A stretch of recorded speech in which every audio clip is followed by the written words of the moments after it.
dessa terra, tu és o rei desse povo, és o Senhor da nação. Olá, meu irmão, olá, minha irmã. Eu quero estar te saudando nesse momento com a paz do Senhor Jesus Cristo. Eu estou aqui, primeiramente, para te agradecer a sua disponibilidade de estar fazendo o curso de liderança de grupo familiar.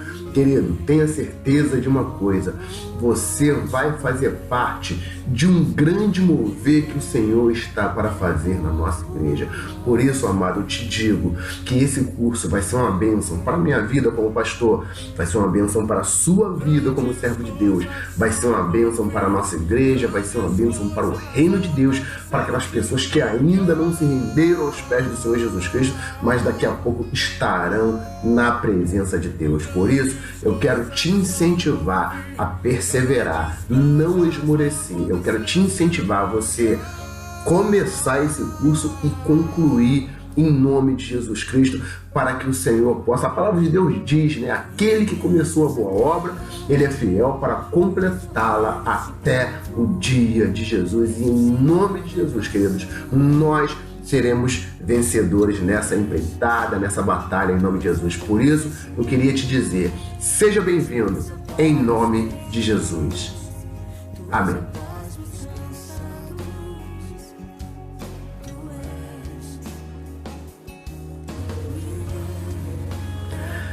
Meu querido irmão, minha querida irmã, o que eu queria te dizer com relação ao grupo familiar, dando início a esse curso propriamente dito, né, de liderança, como eu falei, de grupo familiar, o que eu queria te dizer é que quando eu me converti, eu fui inserido numa igreja que pouco tempo depois ela trabalhou com o grupo familiar. E eu senti ali como é bom estar vivendo, né, numa igreja que trabalha com o grupo familiar, inserida naquele meio, naquela comunhão, na edificação do corpo, através dos grupos familiares, do culto do lar. Né? Eu tenho estudado também muito sobre essa questão grupo pequeno, grupo familiar. Estou diante de uma apostila aqui, parte dela eu estarei lendo para você. Então eu queria ler um trechinho daquilo que nós queremos passar para os irmãos, tá? Aqui está dizendo assim: as igrejas em grupos familiares têm suas bases na vida do grupo pequeno, pois estes não fazem parte da igreja, mas formam a própria igreja. O que uma igreja é no grupo grande deve ser também no grupo pequeno. Amém, queridos?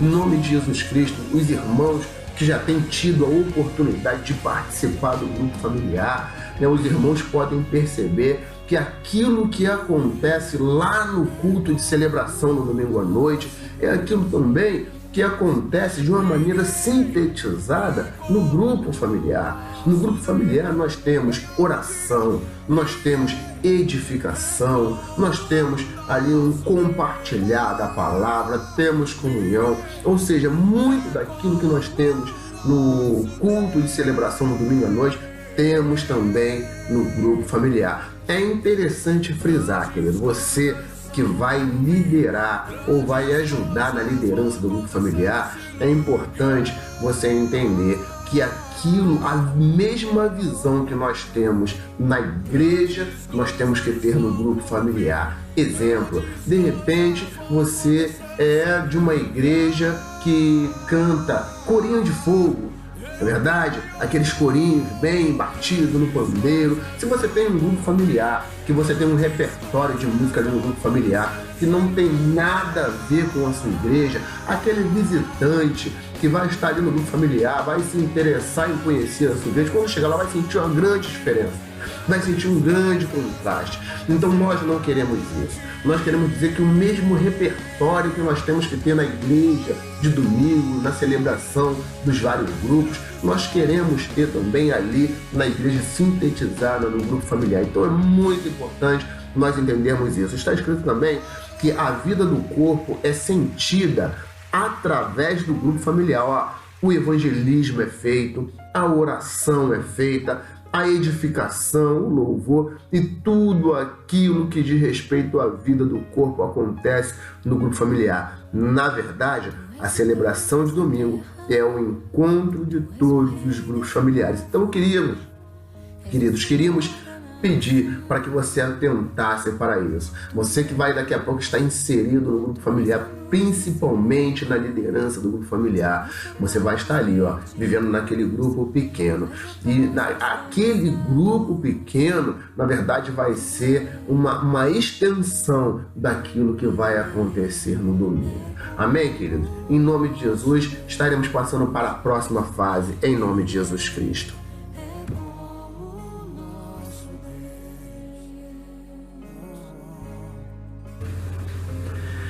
Jesus no grupo familiar.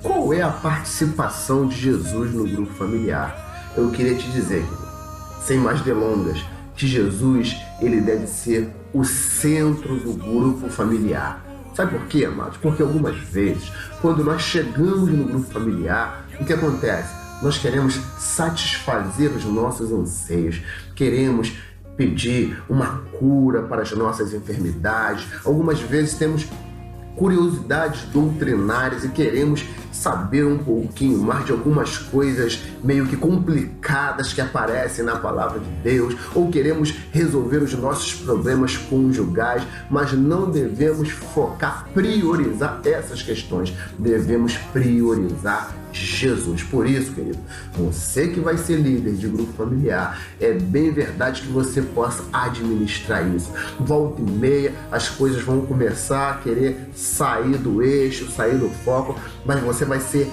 responsável para chamar as pessoas para o foco, porque o principal ali no grupo familiar é nós mergulharmos em Deus, é nós conhecermos Jesus, e nós termos intimidade com o Senhor Jesus. Aqui na apostila está escrito assim, todos esses anseios que nós temos quando nós chegamos num grupo familiar são verdadeiros e precisam ter satisfação, mas quem deve determinar as prioridades do grupo familiar é o Senhor Jesus. Isto só ocorre quando ele está no centro do grupo familiar. É bem verdade, querido. O Senhor Jesus, ele dará direções. O Senhor Jesus trará palavra, mas não tem como o Senhor Jesus fazer isso se ele não estiver no centro do grupo familiar. E eu quero ser repetitivo quanto a isso. Você será responsável para fazer os irmãos estejam ali no foco, fazendo com que Jesus seja o centro do grupo familiar. Ainda está escrito na apostila, para isso, cada crente deve priorizar o tempo que aonde? No quarto de escuta, lançando sobre ele toda a ansiedade, preparando-se tanto para receber a ministração como para ministrar na vida das pessoas. É verdade, querido, para que o Senhor Jesus ele seja um centro, para que nós, como líderes de grupo familiar, consigamos fazer com que Jesus seja o centro. Primeiro, temos que ter a nossa vida com Deus. Antes mesmo de estarmos nos reunindo, temos que estar ali no nosso quarto de escuta, mergulhando na palavra, procurando orar, procurando ter aquele nosso devocional precioso, aquele nosso tempo precioso com Deus. Precisamos estar firmes na rocha, precisamos dizer não para o diabo a cada dia, sermos fiéis à palavra de Deus, e só assim o Senhor começará a ministrar em nossos corações para que possamos fazer com que Jesus trabalhe através de nós, para que o Senhor Jesus possa ser o centro, possa determinar as diretrizes, possa ser ali a primazia naquele grupo familiar. E ainda está escrito assim na apostila, queridos. Na verdade, este é um dos maiores desafios para a vida do grupo familiar, tornar os crentes ministros que colocam Jesus no centro de suas vidas. É um desafio? Porque no nosso corre-corre do dia a dia, algumas vezes nós não priorizamos essas questões, não priorizamos estudar a palavra, não priorizamos a oração, a busca em Deus, priorizamos outras coisas, e ali naquela correria, no dia do encontro do grupo, abrimos ali a palavra de Deus, escolhemos qualquer versículo e fazemos um grupo familiar meio que desleixado. Isso não pode acontecer. As coisas não podem ser por improvisos no grupo familiar, mas tem que ser pela direção de Deus. Então você, desde já está sendo desafiado a estar tendo aí a sua vida devocional, um compromisso com Deus a cada dia, para que quando você chegar ali no grupo familiar, o Senhor possa te usar de maneira tremenda. Amém? Aqui na apostila ela fala assim: invista a sua vida em oração, o seu tempo, né? Invista o seu tempo em oração. Não crie um mau hábito de ser visto como o único ministro, mas como um facilitador. É importante. Sabe uma coisa muito tremenda que acontece no grupo familiar? Nós somos facilitadores, querido. O que quer dizer isso? Porque é lindo no familiar. Existem muitas pessoas com potencial para compartilhar, até para pregar, pessoas para cantar, pessoas com potencial para ser intercessores. E ali nós não devemos monopolizar tudo, fazer tudo, mas ali o grupo familiar é um local de treinamento, é um local de discipulado onde pessoas vão despontar para o ministério ali naquele lugar. Então nós, como líderes de grupo, temos que ser facilitadores, incentivar as pessoas a desempenhar os seus ministérios ali no grupo familiar, para serem usadas por Deus, para que a glória de Deus se manifeste e para que o reino de Deus venha crescer em nome de Jesus Cristo.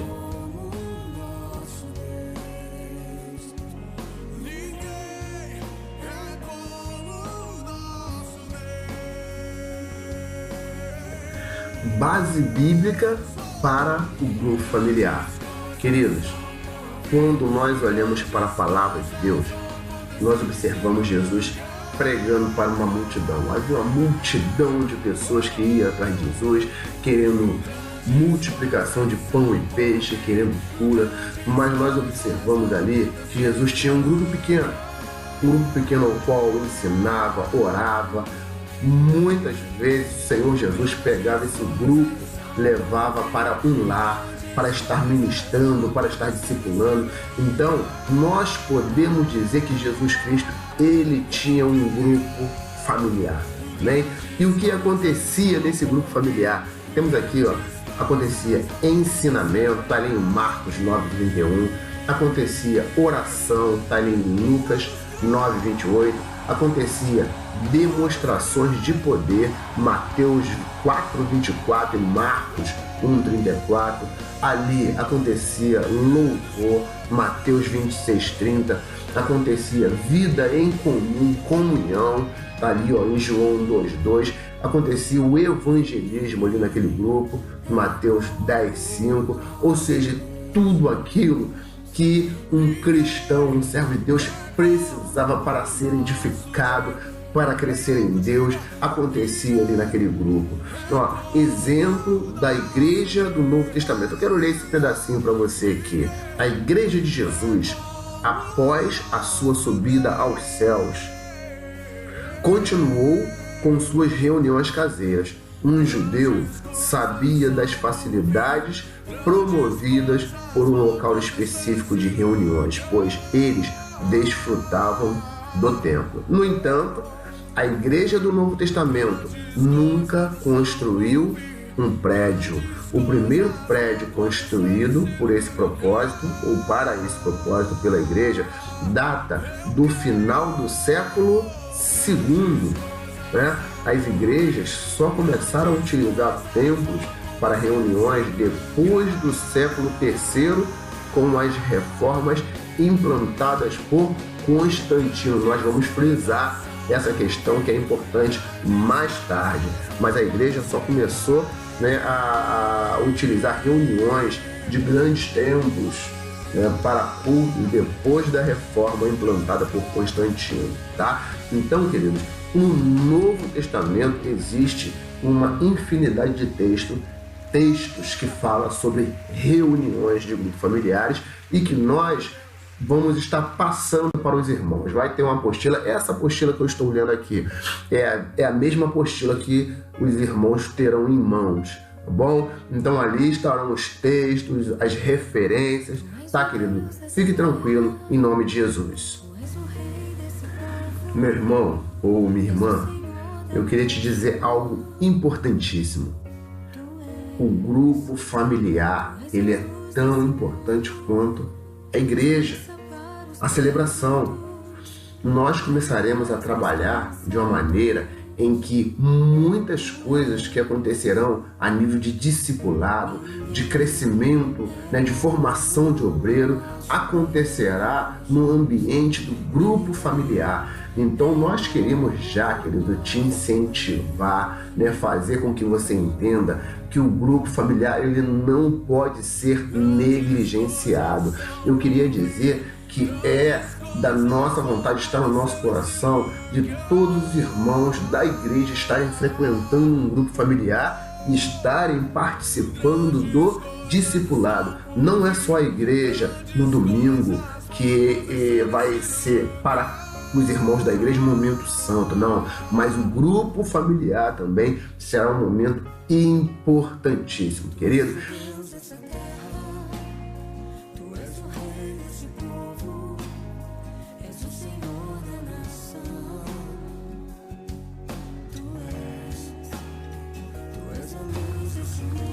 Um pouquinho do exemplo do que aconteceu na história na igreja primitiva.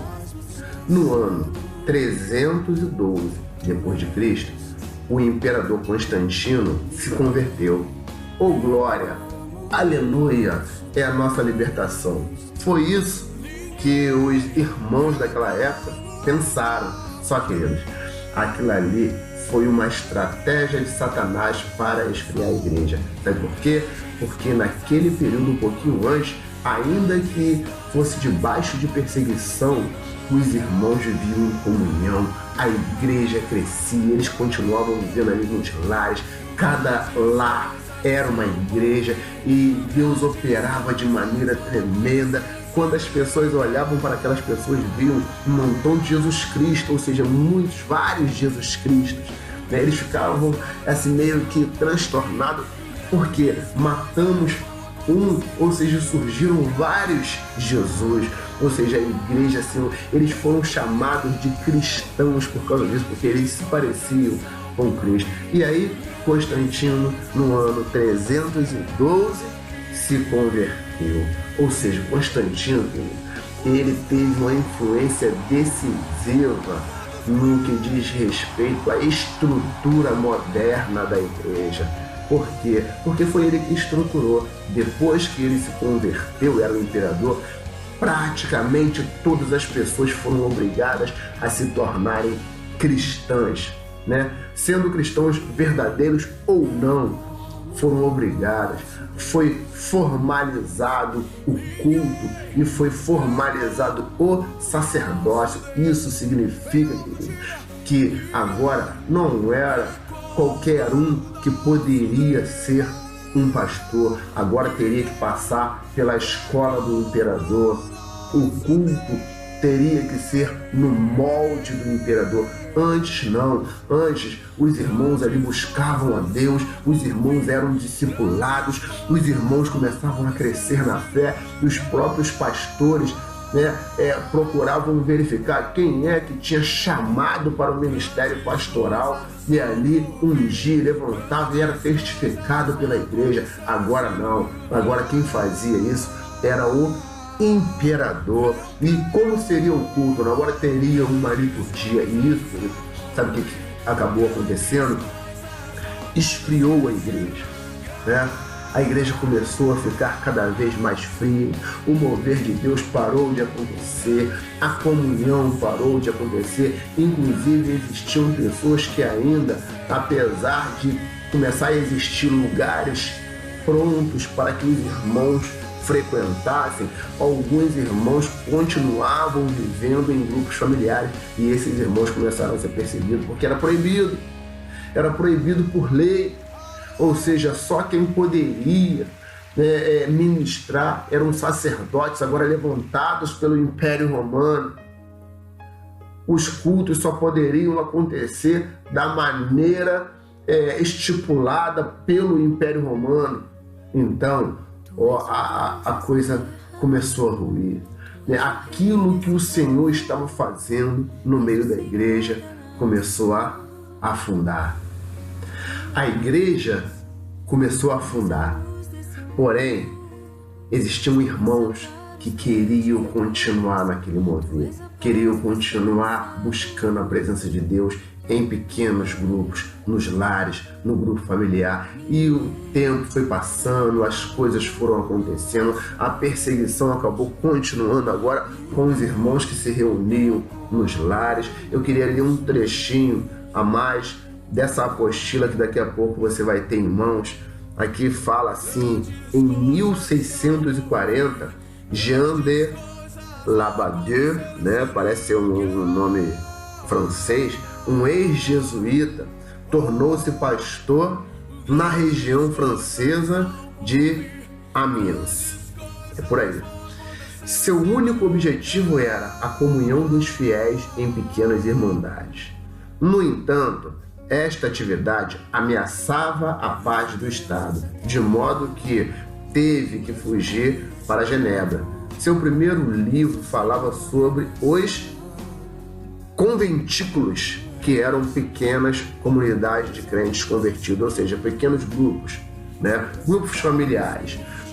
Na obra, ele fornecia instruções práticas do que deveriam fazer nas casas. Uma palavra introdutória, uma oração, louvores, leitura da Bíblia, profecia livre, conforme está escrito em Coríntios, 1 Coríntios 14, 26 a 31, ou algum comentário em conjunto sobre um texto bíblico. Labadie foi excomungado e recebeu resistência dos seus próprios companheiros pastores. Terrível, querido. Além de ter sido excomungado da igreja ao qual ele pertencia, nesse caso a igreja romana, ele também acabou tendo resistência de próprios colegas pastores, porque, queridos, quando você se coloca debaixo da unção de Deus, quando Deus começa a trabalhar na sua vida e Ele começa a fazer algo de tremendo através de você, tenha certeza de uma coisa: não serão só os de fora que vão se levantar contra a sua vida e contra aquilo que Deus quer fazer contigo, mas os de dentro também se levantarão. Mas em nome de Jesus temos que permanecer fiéis para que o Senhor possa fazer aquilo que Ele quer fazer através das nossas vidas, e fará através da minha vida e da sua vida, em nome de Jesus.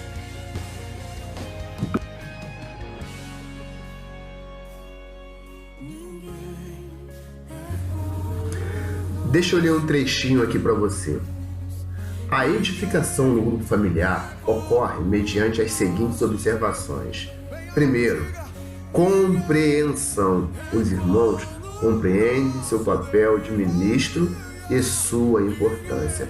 Você, como líder de grupo familiar, você vai trabalhar para que os irmãos que pertencem ao seu grupo possam compreender esse importante papel de ministro, fazendo com que cada crente se torne um ministro. Sabe, queridos, algumas vezes temos um potencial, aí chega aquele grupo de irmãos, um grupo grande de irmãos no culto de domingo, e algumas vezes nem todos podem ali desempenhar o seu ministério, aquilo que Deus tem colocado na sua vida para fazer no reino de Deus. E como o grupo familiar é pequeno, há uma oportunidade dos irmãos estarem ali desempenhando a sua função, desempenhando o seu ministério, ali trabalhando com os dons que Deus tem colocado sobre a vida de cada um. Então você, querido, como líder de grupo, você vai ser responsável para fazer com que os irmãos possam desenvolver isso, compreender isso. Número 2, capacitação. Grupo familiar será um local em que os irmãos serão capacitados, mas não capacitados de qualquer maneira, mas capacitado nos modos de Efésios 4, né? A gente observa ali no livro de Efésios, capítulo 4, a igreja vivendo em comunhão uns com os outros. E é assim, querido, que os irmãos vão crescer no grupo familiar, que você também vai crescer no grupo familiar, em comunhão com os irmãos e ao mesmo tempo fazendo com que o seu ministério, os seus dons venham se despontar no meio da igreja. Terceiro, descoberta. Os irmãos descobrem quais são os seus dons e a forma de utilizá-lo. Coisa tremenda, porque alguns o Senhor tem chamado para pastores e outros para doutores, outros para evangelistas, né? E a palavra de Deus nos fala que todos esses chamados vão contribuir uns com os outros para a edificação do corpo de Cristo. E no grupo familiar, cada um vai ali estar descobrindo o seu dom, descobrindo o seu ministério, para que toda a igreja, ou seja, quando eu falo igreja, eu estou falando grupo, mas ao mesmo tempo eu estou falando igreja, porque quando os grupos são edificados, a igreja é edificada. Então cada membro vai crescendo, vai se desenvolvendo para a edificação da igreja. Amém? 4, direção. Os irmãos estão em oração e são direcionados por Deus. Isso já foi falado, né? A vida com Deus, o seu quarto de escuta, o seu devocional, para que o Senhor possa, o Espírito Santo, né? O nosso Deus possa estar direcionando tudo aquilo que há de acontecer no grupo familiar. E engajamento. Número 5, engajamento. Os irmãos estão engajados na edificação um dos outros, importando-se uns com os outros e colocando os seus dons e talentos a serviço da comunidade. Engajamento, ou seja, as pessoas estão juntas lá com o propósito de se disponibilizarem, né? De se aplicarem para que a igreja possa crescer em nome de Jesus Cristo. Queridos, quando nós vivemos em grupo familiar, acontece algo muito importante. Alguns valores da modernidade são mudados dentro de nós, ou seja, aquela falta de compromisso. Algumas vezes, né, estamos em meio a uma multidão, mas ao mesmo tempo vivemos isolados, não temos comunhão uns com os outros, né? Não podemos, o nosso ministério não desponta, não é verdade? Ninguém nos vê. Algumas vezes, quando nós faltamos, as pessoas não percebem, não é verdade? Então, quando nós começamos a viver em grupo familiar, em grupo pequeno, tudo isso começa a mudar, esses valores começam a mudar, né? A gente começa a ter compromisso um com o outro, naquele isolamento de só falarmos, né, termos aquela conversa indireta por telefone, WhatsApp e Facebook, e temos aquela comunhão, aquela conversa um com os outros, nos tornamos família. E algo também que acontece, querido, muito importante conosco, é o valor da prestação de contas. Sabe por quê? Porque dentro do grupo familiar teremos funções, né? Teremos responsabilidade e teremos que prestar conta de tudo aquilo que temos conseguido fazer e aquilo também que não temos conseguido. Você que está sendo treinado aí a líder de grupo familiar, nós queremos te dizer que você pode dar uma pausa agora. Você pode dar um intervalozinho aí no seu vídeo, vá lá, tome um café, vá no banheiro, lave o rosto, né? Daqui a pouco nós continuaremos com o nosso curso de líder de grupo familiar.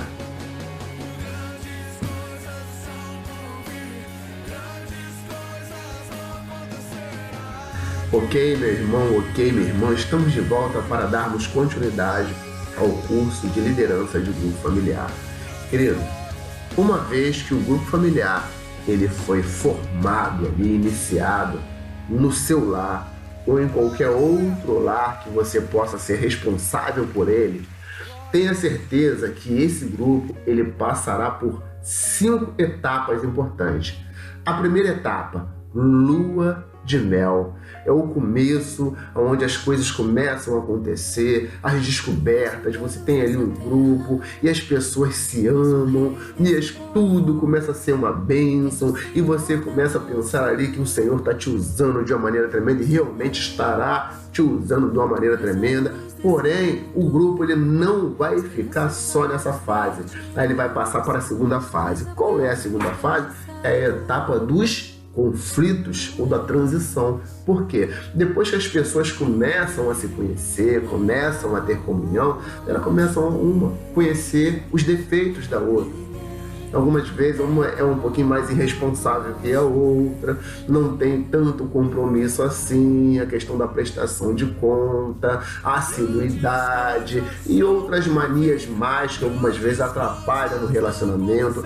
Então veio o conflito. É necessário que principalmente você, como líder de um familiar, você procure pedir uma capacitação do Senhor, buscar orientação ao pastor, para que você possa ser um bom mediador de conflito, porque é nesse período que as coisas começam a acontecer e infelizmente alguns grupos acabam nesse período porque as pessoas não conseguem lidar com o conflito, com as dificuldades, com os defeitos uns dos outros. Mas esse momento ele passa, aí depois nós nos encontramos na terceira etapa. Querido, se você perseverar, se você conseguir mediar os conflitos, depois a gente vai conseguir conviver uns com os defeitos dos outros, aí vem a comunhão. Aquela questão da família, você conhecendo os defeitos, sabendo que ninguém ali é perfeito, mas todo mundo se amando, todo mundo se ajudando e as coisas começam a acontecer, começam a fluir, Deus começa a te estabelecer efetivamente como líder. Aí vem a quarta etapa. Qual é a quarta etapa? Você começa a perceber quem é que vai despontar para líder de grupo familiar dentro do meu grupo, né? Quem é o evangelista dentro do meu grupo? E ali os ministérios começam a aparecer e você vai ser responsável porque vai ser você que estará dando as oportunidades. É necessário que o grupo cresça e se multiplique. E esse grupo vai se multiplicar através da sabedoria que Deus vai te dar, porque você vai estar levantando pessoas certas para desempenhar as funções certas. E o quinto passo é um momento bem tranquilo, que é o momento da avaliação. Depois que o grupo tiver prestes a se multiplicar, ou seja, ele cresceu de tal maneira que não vai ficar só o seu grupo, agora vai surgir outro grupo em outro lar. Então é o momento de sentar e avaliar. E aí, como foi desde o começo, quais foram os acertos e quais foram os erros. Então é necessário que você atente para essas 5 etapas do grupo familiar.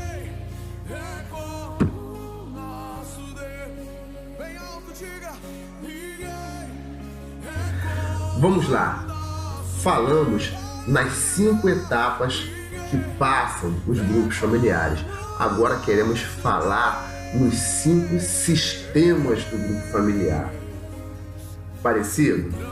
Um pouco, não muito, né? Mas vamos estar falando. Aqui na apostila está dizendo assim: a vida no grupo familiar pode ser muito bem representada pelos 5 sistemas: comunidade, treinamento, prestação de conta, liderança e evangelismo. Para facilitar seu aprendizado, usaremos a mão para facilitar esse aprendizado. Amém?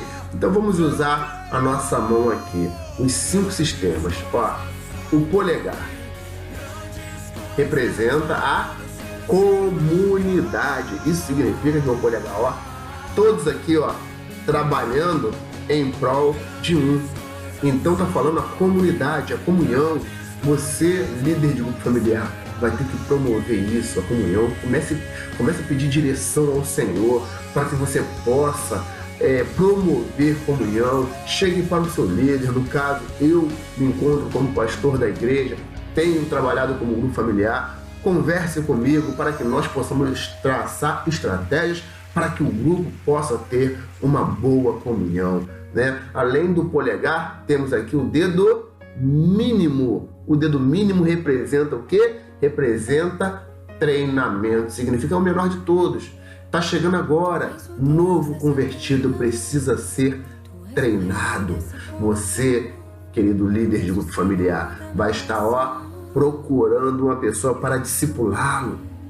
Aquela pessoa que chegou agora no grupo não vai poder ficar sozinho. Mais tarde, quem sabe, aquela pessoa começa a despontar como um bom obreiro, e ali você vai estar dando oportunidades. E quem sabe mais tarde até está chamando para ser seu co-líder, para te ajudar no grupo familiar. Essa é a intenção do grupo familiar. Todas as pessoas que chegam no grupo têm que ser treinadas, né? Temos o dedo anelar. O dedo anelar representa o quê? O que fica aqui no dedo anelar?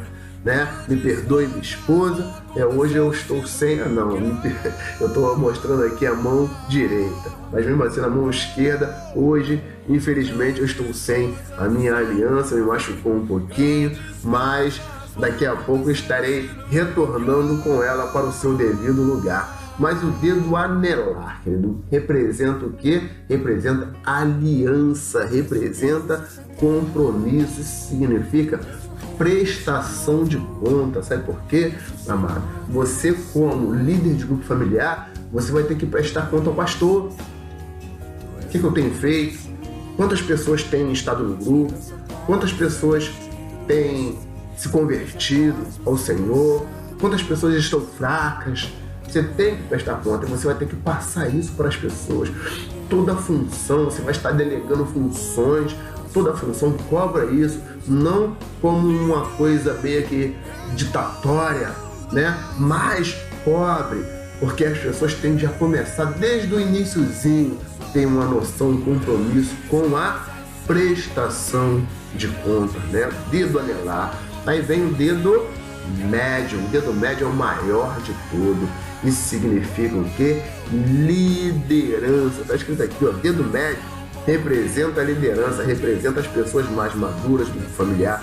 Os líderes devem ser treinados para cuidar do grupo familiar. Ou seja, você que é líder do grupo familiar, esteja atento que você está aí para formar líder também. Esteja prestando atenção. Quem é que está despontando para a liderança? Né? Porque você vai estar ministrando, vai estar trazendo para perto de você, para que daqui a pouco tenhamos outros grupos familiares com pessoas liderando grupos e o reino de Deus com isso crescer, né? Então falamos do dedo médio, falaremos agora do dedo indicador. O que o dedo indicador ele representa?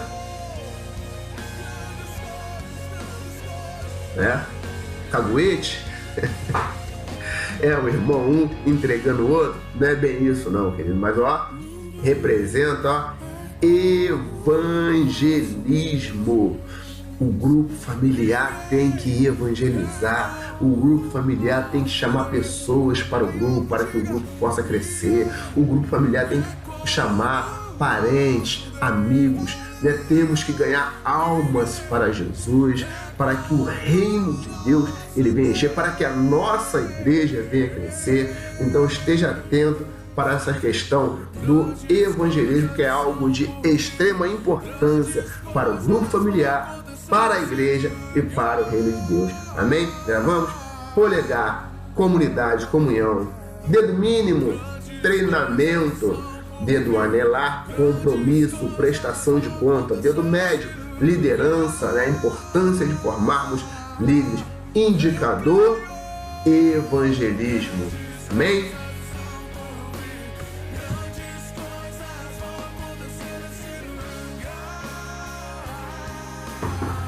E para terminar esse capítulo, estaremos falando das vantagens do grupo familiar.